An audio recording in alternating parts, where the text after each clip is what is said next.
Салам достор, бүгүн 13 март 2025 жыл. Мен Аю Гранттын алдында турам. Бул жерде УНА департаменти жайгашкан. Мен туктасаңар болот. Мына бүгүн жаңы айдоочулук күбөлүк алдым.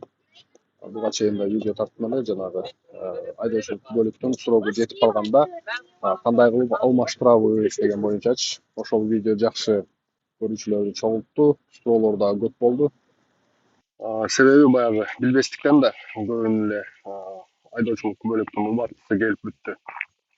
Анда айтып кете турган нерсе мына сыртына ламинацияны сөзсүз жасаткыла да. Себеби жана сүрөттөрү өчүп калат кээде. Ошондой болбош үчүн ламинация кылып койсоңор, сууга түшүп кетсе деле эч нерсе болбой колдонуп жүрө бересиңер да. Суроолор боюнча айтсам, көбүнчө суроо экзамен тапшырабызбы же тапшырбайбызбы дейт да. Кээ биркилер жазды, тапшырабыз, мындай бирөө суроо берет, башка эле бирөө жооп берет болупчу. Мен жооп берип коеюн, мен кандай өткөнүмдү. Суроо келип бүттү.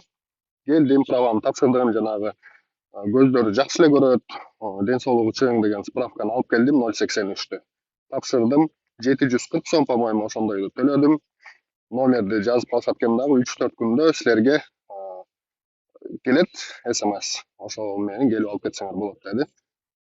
Туура эле 3 күндө келди, 4 күн деген негизи 3 эле күндө даяр болуптур меники.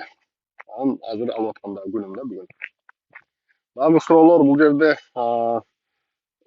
экзамен тапшыртабы дейт. Жок, эч кандай экзамен тапшырган жокмун. Эгерде силер категория бастырсаңар, анда тапшырасыңар. Себеби категория уже чоңураак машинеге тапшырып атасыңар да, бастырайын деп атасыңар. Дагы бир суроолордун бирөөсү военный билетим жок дейт да. Военный билет боюнча да тактап сурап көрдүм бул жактан. Ушундай жок экен, кандай кылса болот десем, аны ошол военкоматтан тактап билесиңер деди да. Себеби булар биз билбейбиз дейт, поликлиникадагылар деле. Биз билбейбиз дейт. Анан баягы кандай десем, азыр ушундай кылып койсо керек. Эгерде права алгың келген болсо, анда армияга барып службаны өтөп кел дегенчи. Ал маселени айттым. Дагы кандай суроолордон ошо в основном экзамен тапшыртабы деген суроо көп келди да.